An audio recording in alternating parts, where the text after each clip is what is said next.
Good morning.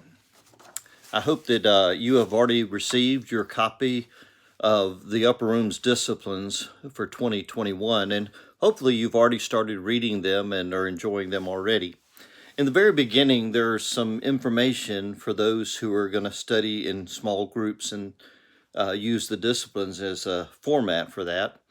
And there are questions that you would ask maybe after meeting once a week after reading these. And the questions are: one, what scripture or passage was particularly meaningful to you? A second question is: what actions were you nudged to take in response to the readings or the meditations? And third, were you challenged, or where were you challenged in your discipleship? I hope that as you go through these, you will look at some of those questions or ask yourself some of those questions as you read through the disciplines this year and as we bring you devotions based on those. This Sunday, we had communion, our first service of the new year. We did the Wesleyan Covenant service, and in that, one of the Gospels was John, where it talks about Jesus being the light of the world. But if we look at this week's lectionary text, we begin where you would expect to begin in Genesis chapter 1, verses 1 through 15. And that subject of light comes again. God says, "Let there be light." And that light separated the day and the night. He doesn't say that the darkness was bad, but he says about the light that it was good. And so as we look at this creation story and we see the light shine, hopefully on this new year, we can look and see the light of Christ that is shining in our lives as we prepare for this new year.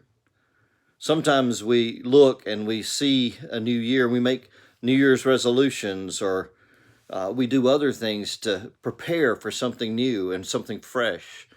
And hopefully with our covenant, Wesleyan Covenant service today, it gave us a chance to start to deepen our faith and to continue to grow in our faith. A clean slate is kind of what I like to think of a new year as, and we can forget about all the bad stuff and see the light that is coming. There are so many great stories about light. I found a few of them I thought you might find funny. The great light bulb jokes. How many people does it take to put in a light bulb? In California, it says, how many Californians? 4, 1 to screw in the bulb, and 3 to share the experience. And those lists go on, and they are quite hilarious, but probably not appropriate for this. But I think as we look at this year, maybe instead of the jokes about light, we think about the light that gives us the ability to put our lives in order. And that light is the same light that we hear in 1 John when he says that the light came into the world in Jesus. God bless you, and I hope the light of Christ shines on you in this new year.